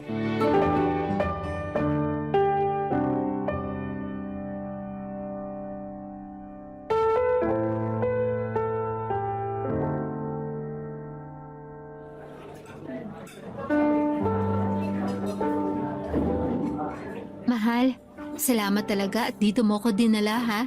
Pero ang totoo niyan, hindi mo naman kailangan gawin to eh. Ang mahal-mahal kaya dito. Sigurado ka bang kaya mong bayaran yung mga in-order natin? Oo, huwag kang mag-alala. May dala naman akong pera. Pinag-ipunan ko talaga tong first date natin. Uy, ba't mukhang naiinis ka? May nagawa ba ako masama? Wala. Nabibwisit lang kasi ako sa waiter na kumuha ng order natin. Ha? Bakit naman? Lalamya-lamya kasi. Parang bading. Hoy, hinaan mo nga yung boses mo. Baka may makarinig sa'yo. At bakit? Totoo naman ah. At isa pa, 15 minutes na tayong naghihintay sa in-order nating pagkain. Siguro kung hindi bading yung waiter natin kanina, malamang kanina pa nakarating dito yung pagkain natin. Ano ba nangyayari sa'yo, ha? Ba't mo pinagdidiskitahan yung waiter? Ang dami mo kayong in-order kanina, kaya malamang matatagalan talaga sila. Ay, umalis na lang kaya tayo dito. Maghanap na lang tayo ng ibang restaurant. Tumigil ka nga. Sigurado akong niluluto na yung in-order natin. Maghintay ka na lang dyan. Kung alam ko lang na ganito yung magiging kahihinatnan ng lahat ng to, sana hindi na lang tayo dito nagpunta. Alam mo, naninibago ako sa'yo. Ngayon lang kita nakitang ganito kagalit. Umamin ka nga. Ano ba talaga ang problema, ha? Wala. Sige na, sabihin mo sa akin. Kasi kung kikimkimin mo yan, mas lalo ka lang magagalit. Sinabi na nga wala eh. Kung hindi mo ako kakausapin na maayos, aalis na lang ako. Ipa-take out mo na lang yung mga in-order nating pagkain. Mahal, sandali lang. Wag, umupo ka muna. Sige na, sasabihin ko na sa'yo. Magsalita ka na kasi para hindi ka na nagagalit ng ganyan. Oo na. Ay, galit ako sa mga bakla. Nandidiri ako sa kanila. Diyos ko naman, Kyle. Ba't ka naman magagalit sa kanila? Wala naman silang ginagawang masama sa'yo. At isa pa, mga tao lang din sila katulad natin. Mali. Nandidiri ako tuwing nakakakita ako ng mga katulad nila. Wala na silang ibang ginawa sa lipunan kung hindi ang magkalat. Umayos ka nga. Napaka mapanghusga mo naman. Eh bakit? Totoo naman ah. Nababad trip ako tuwing naririnig ko sila na nagsasalita. Nasisira ang araw ko tuwing tumatawa sila. Ayoko silang nakikita sa paligid. Alam mo, sobra ako nanghihinayang. Nangihinayang ka saan? Diyan! Diyan sa mga sinasabi mo. Oo, aaminin ko na nahulog na ang loob ko sa'yo. At kaya ako nasasaktan ng ganito kasi nagmumukha kang tao na ayaw kong mahalin. Ba't ba kamping-kampi ka sa mga bakla na yan ha? Sabihin mo nga sa akin, babae ka ba talaga? Baka bakla ka rin ha? Sumusobra ka na ha? Napakabastos mo. Nagkamali yata ako na sumama pa ako sa'yo. Aalis na ako. Baka kung ano pang masabi ko sa'yo. Flora, mahal! Sandali lang! Ano? Halika na, bumalik na tayo sa loob. Bumalik ka doon at kumain ka mag-isa mo? Nawala na ako ng gana. Sorry na talaga. Hindi ko sinasadya yung sinabi ko sa'yo. Nagbibiro lang naman kasi ako eh. Ito lang ang sasabihin ko sa'yo, Kyle. Yung galit at pagkamuhi mo sa mga bakla, yan mismo ang sisira sa'yo. Pasensya ka na talaga. Ewan ko ba, bata pa lang kasi ako. Nandidiri at naiinis na kasi ako sa kanila. Pwes hindi ka na bata. Alam mo na ang mali at tama. Matuto kang kontrolin yung mga emosyon mo. Lalong-lalo na kung wala namang ginagawang masama sa iyo yung tao. Oo na. Halika na, bumalik na tayo sa loob. Ipangako mo muna sa akin na magbabago ka na. Ha? Sinasabi ko sa'yo, kung hindi mo susubukan magbago, hihiwalayan kita. Oo, sige na. Susubukan ko para sa'yo. Huwag mong gawin to para sa akin. Gawin mo to para sa sarili mo. Oo na, pangako yan. Promise. Halika na. Sobra akong nagulat ng gabing yon, Papa Dudut. Hindi ko nga akalain na ang jowa ko na akala ko'y mabait at seryoso ay may matinding galit pala sa mga bakla o yung tinatawag nila na homophobic. Ang mga katulad ni Kyle ang dahilan kung bakit marami sa mga kababayan natin sa LGBTQ+ community ang nahihirapang magpakatotoo sa sarili nila.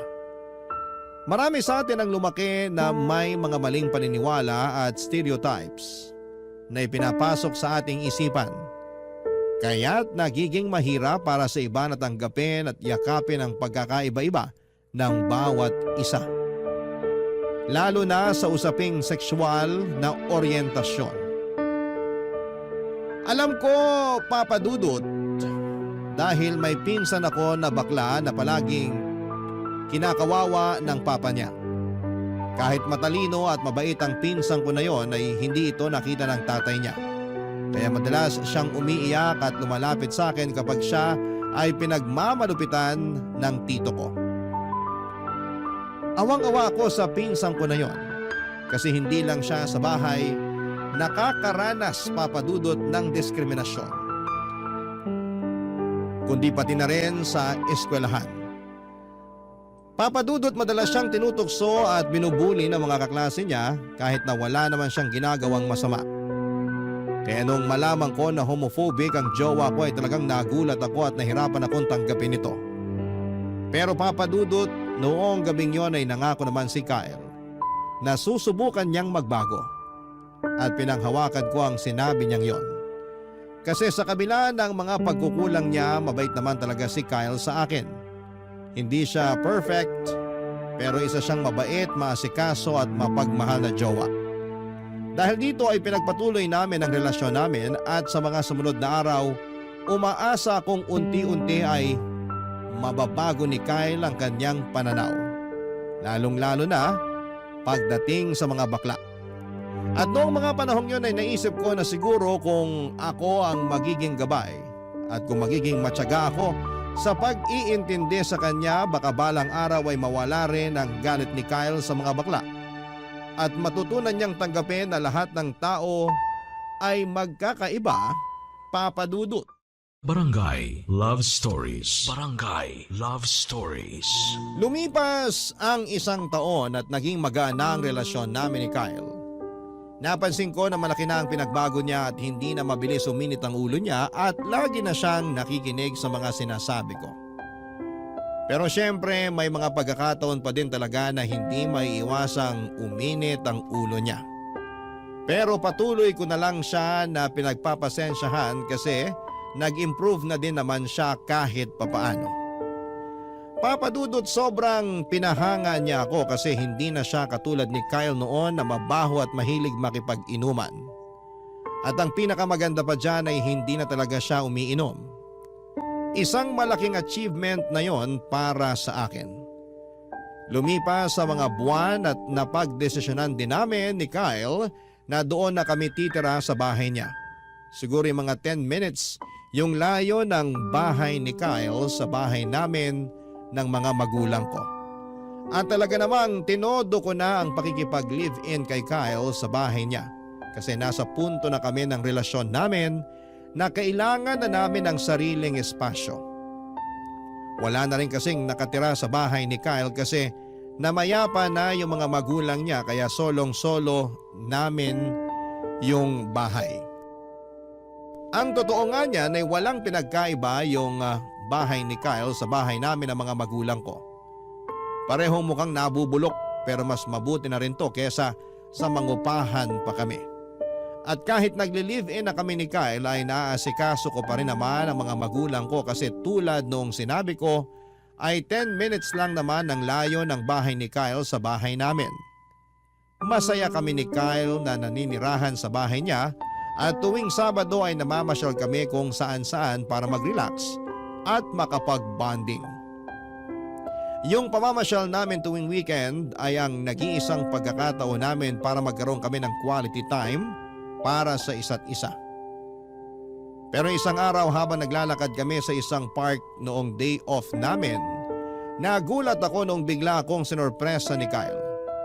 Wala akong kaalam-alam na simula ng araw na yon, mag-iiba na pala ang takbo ng buhay ko.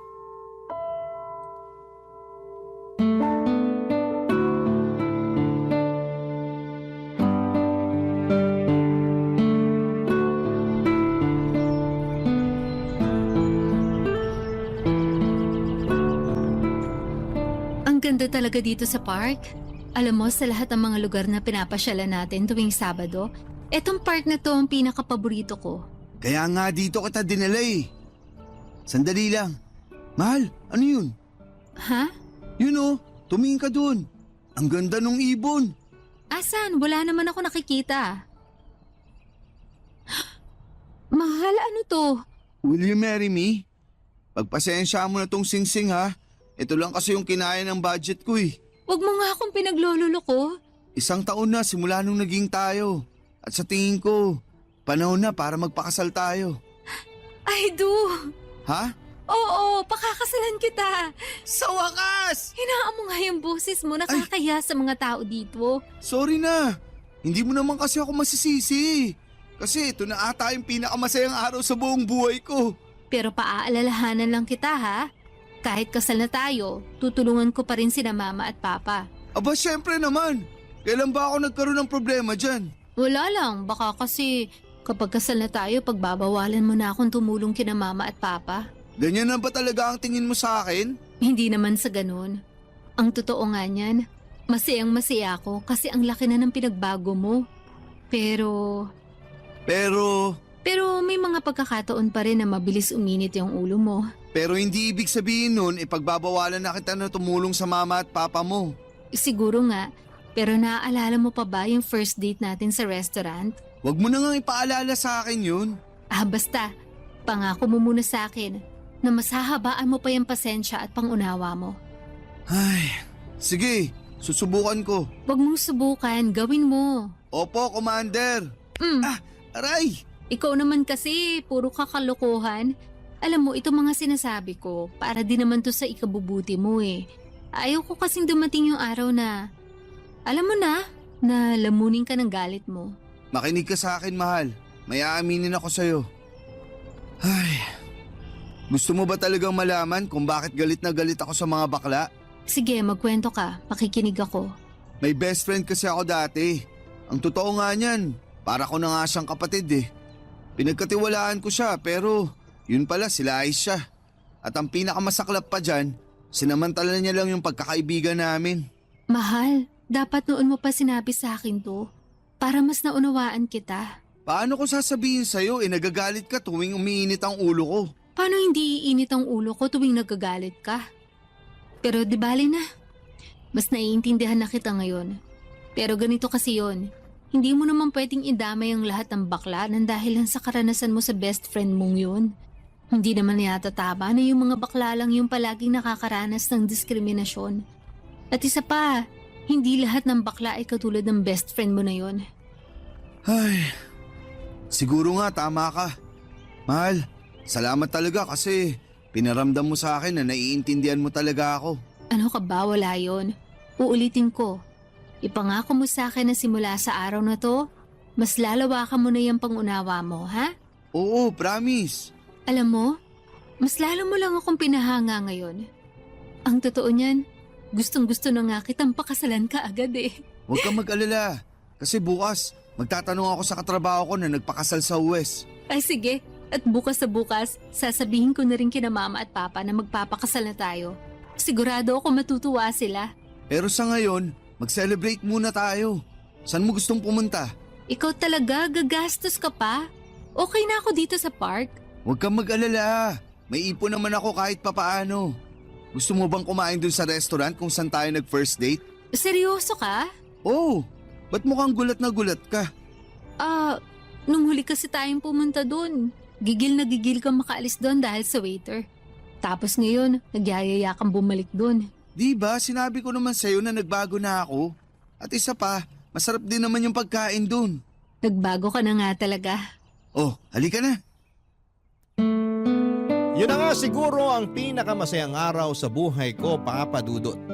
Yung araw na nagaya si Kyle na magpakasal at yung nakita ko na tuluyan na siyang nagbago. Para akong binuhusan ng napakaraming biyaya noong araw na yon. At ayun na nga, Papa Dudut, pagkalipas ng ilang buwan ay nagpakasal kami ni Kyle sa Huwes. At ang sarap pala sa feeling ng ikasal. Pinaglalaroan na ata ako ng tadhana kasi nga wala talaga sa bukabularyo ko noon ang magkaroon ng jowa. Tapos ngayon ay ikinasal na ako. At hindi lang dyan natatapos ang lahat. Kasi dumating din ang araw na nagbunga ang pagmamahala namin ni Kyle at nagkaanak kami ng isang healthy baby boy. Sobrang saya ni Kyle noong nalaman niyang lalaki ang anak namin. At mas lalo pa siyang natuwa dahil kamukhang kamukha niya ang anak namin. At lalo namang natuwa ang mga magulang ko na may apo na sila. Isa yon sa mga bagay na talagang ipinagpapasalamat ko. Kasi kahit matanda na sina mama at papa ay nagkaroon pa rin sila ng chance na makita ang apo nila. Sobrang bilis ng panahon, Papa Dudut. Kasi parang kailan lang ay karga-karga ko yung anak namin. Pero ngayon ay nasa high school na siya at sa awa ng Diyos ay nakayanan namin ni Kyle ang pagpapalaki sa kanya. Aminin ko sa inyo na may mga pagkakataon na nalubog kami sa utang dahil sa hirap ng pagpapalaki sa anak namin.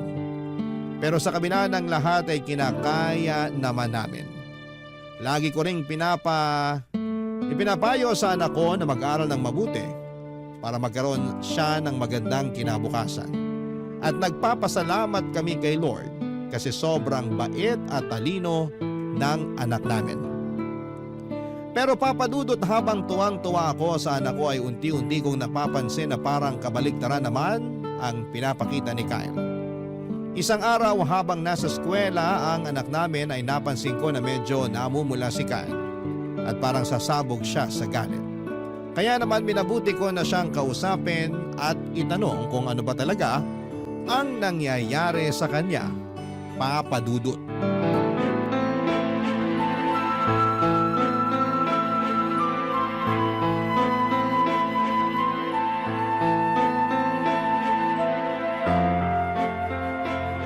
Kyle, ano bang problema mo? Yang anak mo, pagsabihan mo yan ha. Sandali nga. Pag-usapan natin to na maayos. Maupo ko nga muna dito. Ay, hindi ko na gusto ang nakikita ko dyan sa anak mo. Ano ba kasi talaga ang problema? Paano kita maiintindihan kung bigla-bigla ka na lang nagagalit dyan? Yang anak natin habang tumatagal, napapansin ko na mas lalong lumalambot. Ang sagwa tignan. Kamukha ko pa naman yung batang yun. Nakakahiya. Yan lang ba ang pinoproblema mo? Oo, bakit? Akala ko ba nagbago ka na? Nagbago na naman talaga ako ah. Ang hindi ko lang talaga matanggap ay kung bakit sa anak pa talaga natin nangyayari to. Kung sakaling mambakla ang anak natin, hindi kabawasan yun sa pagkatao niya. At hindi yun kabawasan sa atin bilang mga magulang niya. Madali lang sa'yo ang sabihin yan kasi hindi naman ikaw ang pagtatawanan ng mga tao kung sakaling bakla nga yung anak natin. Ako ang pagtatawanan ng lahat ng tao. At ba't mo iisipin yung tingin ng ibang tao? Bakit? Sila ba ang nagpapakain sa atin? Wala namang ambag sa buhay natin yung mga yan ah. Wala ka na ba talagang kahihiyan? Basta. Sabihan mo yung anak mo na magbago na siya. Kung hindi, tatamaan sa akin yan. Kung meron man dito ang dapat na magbago, ikaw yun. Napakamapanghusga mo. Nagwawala ka na dyan na hindi mo pa nga tinatanong o kinakausap yung anak mo eh. Tatanungin? Kakausapin? Para saan pa? Para mauwi lang sa dramaan yung usapan namin. Hindi. Pagka-uwi niya galing sa eskwela, papaluin ko yan hanggang sa magtanda. Huwag na huwag ka magkakamali na gawin yan. Sinasabi ko sa'yo, ako ang makakalaban mo. Kaya nagkakaganyan yan eh, kasi kinukonsinti mo. At kaya ka nagkakaganyan kasi ang liit ng utak mo. Hindi ka marunong umintindi. Yung galit mo lang ang pinapairal mo. Flora, sa lahat ng tao, ikaw ang nakakaalam kung bakit galit na galit ako sa mga bakla.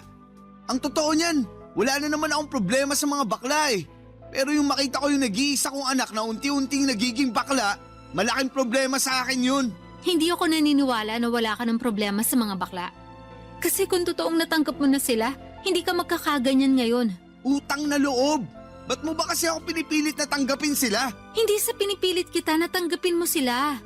Yung sa akin lang naman, kung hindi mo sila matanggap sa kung ano sila, sana naman respetuhin mo pa rin sila bilang tao. Alam mo, napapaisip na nga ako eh. Siguro kasalanan mo ang lahat ng to. Nung buntis ka, pinaglihi mo ba yung anak natin sa bakla? Hayop ka! Kung nahihirapan kang tanggapin ang anak natin, Pwes ako tatanggapin ko siya ng buong buo.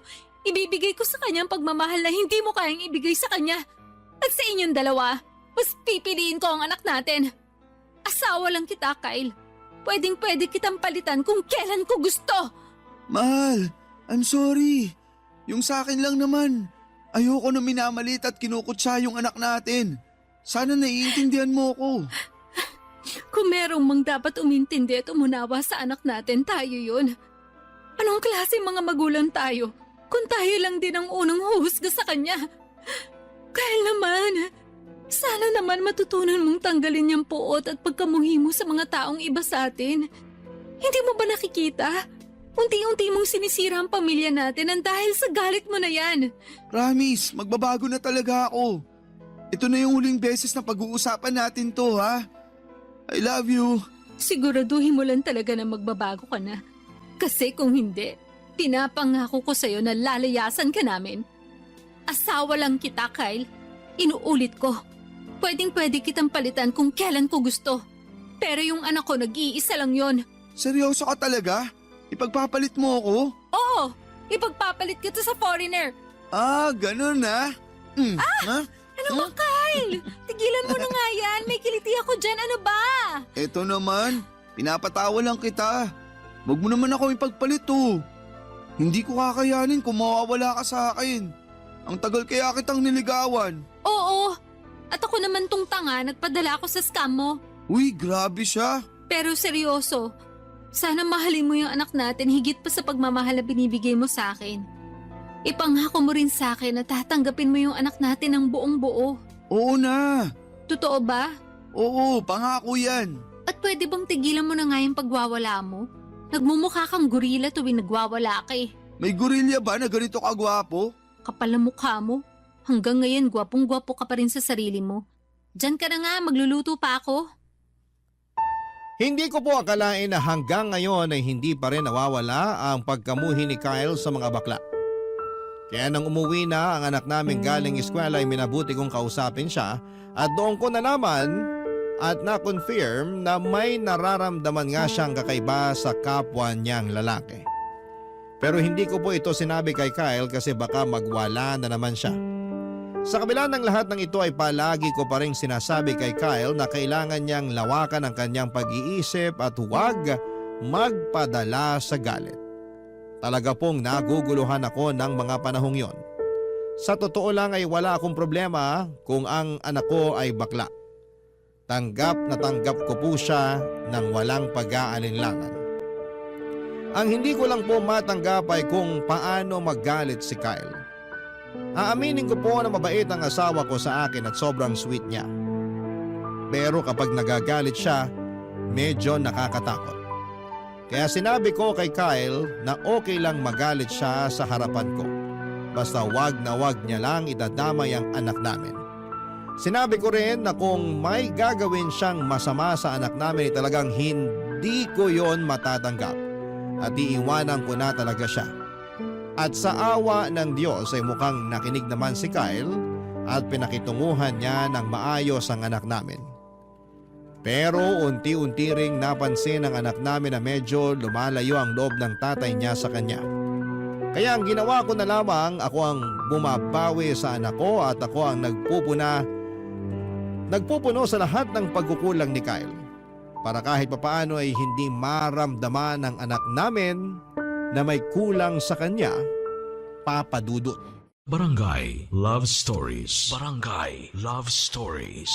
Hindi ko na ulit nakitang umiinit ang ulo ni Kyle at ako naman ay abala pa rin sa pagtatrabaho at pag-aasikaso ng bahay. Pero Papa Dudut, habang tumatagal ay mas lalo ko lang napapansin na lumalayo na ang loob ni Kyle sa anak namin. At kahit na anong gawin, ang anak ko ay mas lalong nagiging malinaw na nandidiri at naiilang na si Kyle sa sarili niyang anak. At ang totoo niyan ay naaawa na rin ako sa anak ko kasi mas lalo ko nang nahalata na nangungulila siya sa pagmamahal ng isang ama. May isang beses na kinausap niya ako at ang sabi niya sa akin na naiinggit daw siya sa mga kaklase niya kasi maganda daw ang relasyon nila sa mga tatay nila. Kaya gabi-gabi ko po talagang ipinagdarasal na sana'y dumating na yung araw na magkaayos na yung mag-ama na sana'y dumating na yung araw na maramdaman ng anak ko na buo at kumpleto ang pamilya niya. Kaya nagkaroon ako ng plano para mawala na yung ilangan sa pagitan ng mag-ama ko. Isang gabi ay kinausap ko si Kyle at sinabi ko sa kanya na siguro'y panahon na para kausapin niya yung anak namin. Kasi kapag kinausap niya ito ay baka mas tumibay yung relasyon nila bilang mag-ama. At bago nag-usap yung mag-ama ko ay sinabi ko kay Kyle na dapat ay lawakan niya yung pag-iisip niya at unawain niya yung anak namin. At mukhang sumang-ayon naman si Kyle sa sinabi ko. Noong nag-usap na ang mag-ama ko ay dumiretso na muna ako sa kusina para magluto. Pero Papa Dudut, mukhang nagkamali ako sa plano ko na ito. Hindi naging maganda ang pag-uusap nila ng anak ko. At sa halip na maging solusyon ay nagbigay pa ito ng mas matinding alitan sa pagitan nila. Natutunan ko na kung minsan kahit na ang pinakamaganda na intensyon ay maaaring magdulot ng mas malaking problema. At ang tunay na solusyon ay maaaring hindi laging ayon sa plano, Papa Dudut.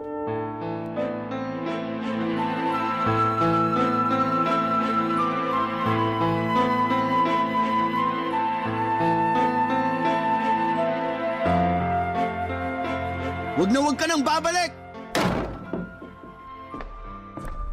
Kyle, ano nangyari? Ba't ka nagsisisigaw? Dinig na dinig ko sa kusina yung boses mo. Ikaw ba ang may pakana nito, ha? Ba't biglang lumakas yung loob ng anak mo ang aminin sa akin Ang gusto ko lang naman magkausap kayo para mawala na yung ilangan sa pagitan nyo. Pwes, inamin niya sa akin na bakla siya. Flora naman, alam kong pinangako ko sa'yo na magbabago na ako. Pero kinailangan ba talaga niyang ipangalanda ka na bading siya? Hindi ko na alam kung paano ko patatanggapin yan. Alam mo ba naglakas loob yung bata na sabihin sa'yo yan? Kahit takot na takot siya sa'yo? Kasi nagbabaka sakali siya matatanggap mo siya? Diyos ko, Kyle. Nangungulila yung bata sa pagmamahal mo. Sinasabi ko na nga ba eh. Ikaw ang kumukonsinti sa kanya. Kung tutuusin, ikaw ang punot dulo ng lahat ng to. Kung kinausap pa lang sana na maayos yung anak mo, malamang hindi tayo magkakagulo ng ganito ngayon. Wala ka nang magagawa. Pinalayas ko na ang anak mong bakla. Diyos ko, 10 oras na ng gabi. Pag may mangyari masama sa anak ko, ikaw ang pagbabayarin ko. Tandaan mo yan. Huwag kang mag-alala. Sigurado ako na doon didiretso yung sa bahay ng mama at papa mo. Ayoko na. Punong-puno na ako. Uy, teka lang. Ano yan ha? Saan mo dadalhin yung mga gamit mo? Doon na rin ako didiretso kay na mama at papa. Hindi ka alis. Dito ka lang. Bitawan mo nga ako. Alam mo kung ano yung pinakamasakit sa akin, ha? Yung hindi mo kayang ibigay sa sarili mong anak ang pagmamahal na matagal mo nang binibigay sa akin. Pasensya ka na. Pero hindi ko talaga matatanggap yung anak mong bading. Yan! Para yan sa anak ko. Wala siyang ginawa sa'yo para kamuhiin mo siya ng ganito katindi. Meron! Yung pagiging bading niya. Sapat na rason na yon para kamuhian ko siya. Umasa ako na magbabago ka. Umasa ako na dadating ang araw na lalawakan mo na yung isip mo. Pero nagkamali ako. Mukhang wala ka na talagang pag-asa. Gusto mo lumayas? Teka lang. Oh, eto pa ang mga gamit mo. Kunin mo na yan. Lumayas ka at samaan mo yung anak mong bakla. Mas gugustuhin ko pang mag-isa sa buhay kaysa sa makasama ko yung anak mong bakla.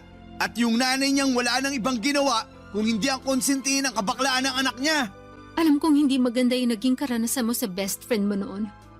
Pero sabihin mo sa akin, hanggang kailan mo dadalhin yung bigat at puot ng karanasan na yun? Hindi mo pa talaga nakikita na unti-unti ka nang sinisira ng galit mo? Utang na loob, Kyle. Magbago ka na. Ibili mo na rin kaya ng palda at lipstick yung anak mo. Total, kinokonsinti mo naman. Bah, lubos-lubusin mo na. Manahimik ka kung ayaw mong bigyan ko ng kambal yung sampal ko sa'yo kanina. Naging mabuting anak siya sa atin. Ang taas-taas nga ng grades ng bata. At tuwing nasa trabaho tayo, siya yung nag-aasikaso sa mga gawaing bahay dito.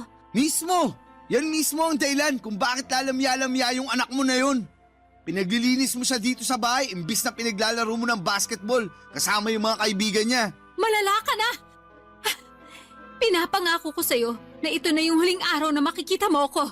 Tapos na ako sa pagiging asawa mo. At yung anak mo, huwag kang mag-alala. Kasi simula sa araw na to, Ipagkakait ko na siya sa'yo.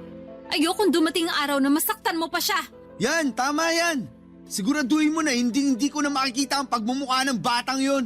Sana lang talaga. Huwag dumating ang araw na pagsisisihan mo yung pagtaboy mo sa amin. Kung may pagsisisihan man ako, yun na yung nakinig pa ako sa'yo. Masyado ako naging malambot. Dapat simulat sa pool pa lang.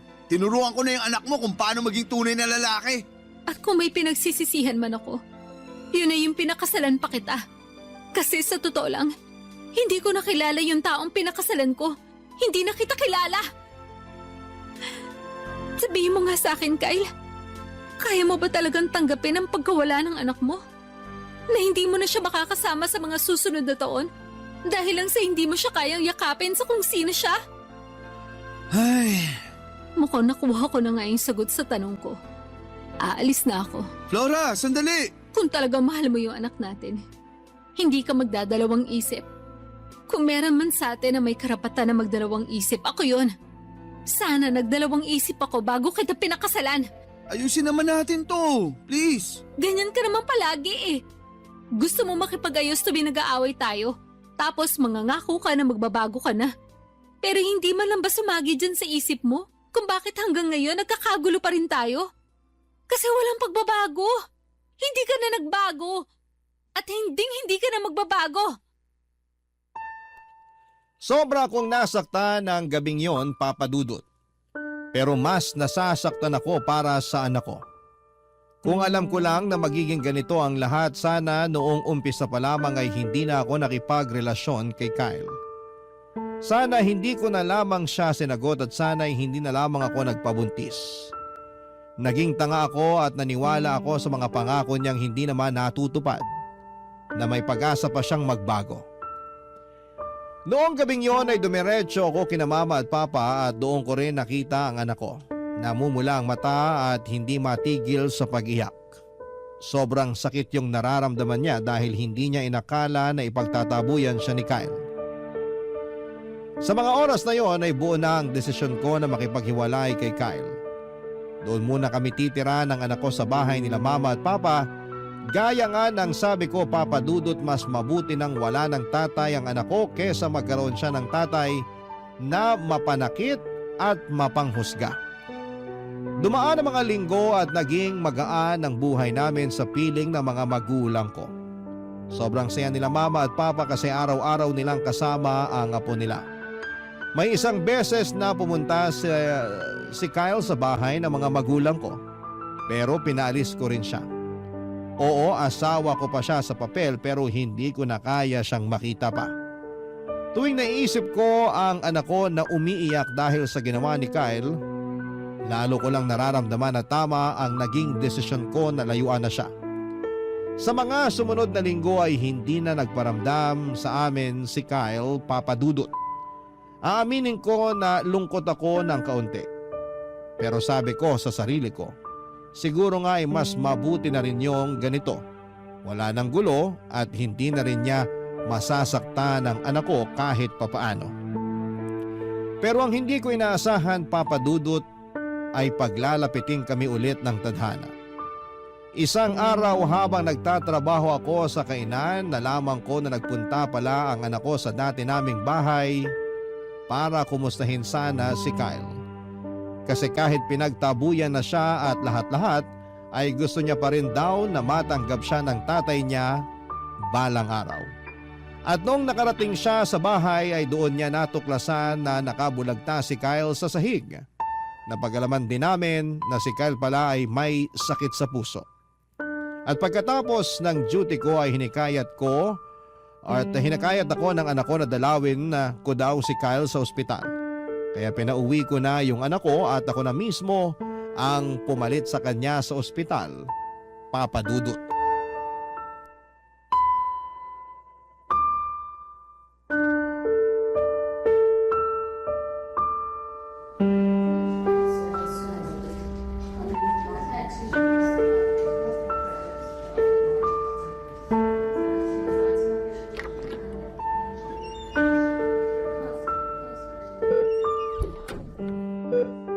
Anak, ikaw ba yan?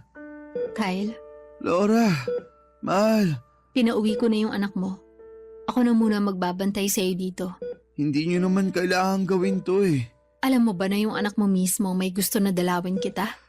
Sising-sisi ako sa mga nagawa ko sa inyo noon. Hindi ko akalain na yung batang kinamumuhian at pinandidirihan ko ay hindi niyo tutulong sa akin. Kung hindi dahil sa kanya, malamang pinaglalamayan niyo na ako ngayon. Aaminin ko. Hanggang ngayon, hindi pa rin humuhupa yung galit ko sa'yo. Dapat lang talaga na magpasalamat ka sa anak mo. Alam mo ba na grabe yung trauma na inabot niya sa'yo? Halos hindi makakain yung bata nung araw na pinalayas mo siya. At hanggang ngayon, naaalala niya pa rin lahat ng mga masasakit na salitang sinabi mo sa kanya. Sana mapatawad niyo pa ako. Pinapangako ko na babawi ako sa inyo. Huli na ang lahat. Kung gusto mong bumawi sa anak mo, hindi kita pipigilan. Pero yung sa atin, matagal ko nang tinapos yon. Hindi mo na ba talaga ako mapapatawad? Kayang-kaya kitang patawarin. Pero yung magkabalikan tayo, ibang usapan na yon. Alam kong marami akong nagawang pagkakamali. At kung may babalik ko lang sana yung panahon, hindi ko gagawin yung mga nagawa ko sa anak natin. Hindi na sana tayo humantong sa ganito kung napagtanto mo yan nung umpisa pa lang. Hindi ako nagkulang sa pagpayo sa'yo, pero ikaw tong napakatigas ang puso. Sawang-sawa na ako sa mga pangako mo na napapako. Mukhang nakapag-desisyon ka na nga. Kung ganun, respetuhin ko yun. Pero pinapangako ko, kapag nakalabas na ako dito, babawi ako sa anak natin. Pero kung sakaling magbago pa ang isip mo, andito lang ako. Handa akong mahalin ka ulit. Masyadong malaki ang hinihingi mo sa akin, Kyle. Kung tutuusin, ilang beses na nga kitang pinagbigyan eh. Siguro kung ako yung pinagmalupitan mo, mas matatanggap ko pa. Pero hindi eh. Binuhos mo lahat ng puot mo, lahat ng galit mo, at lahat ng trauma mo sa anak natin. Pero sa kabila ng lahat ng yon, alam mo ba na takot yung bata nung nakita kanya nakahandusay sa sahig? Patunay lang yon na sa kabila ng ginawa mo sa kanya, mahal na mahal ka pa rin ng anak natin. I'm sorry.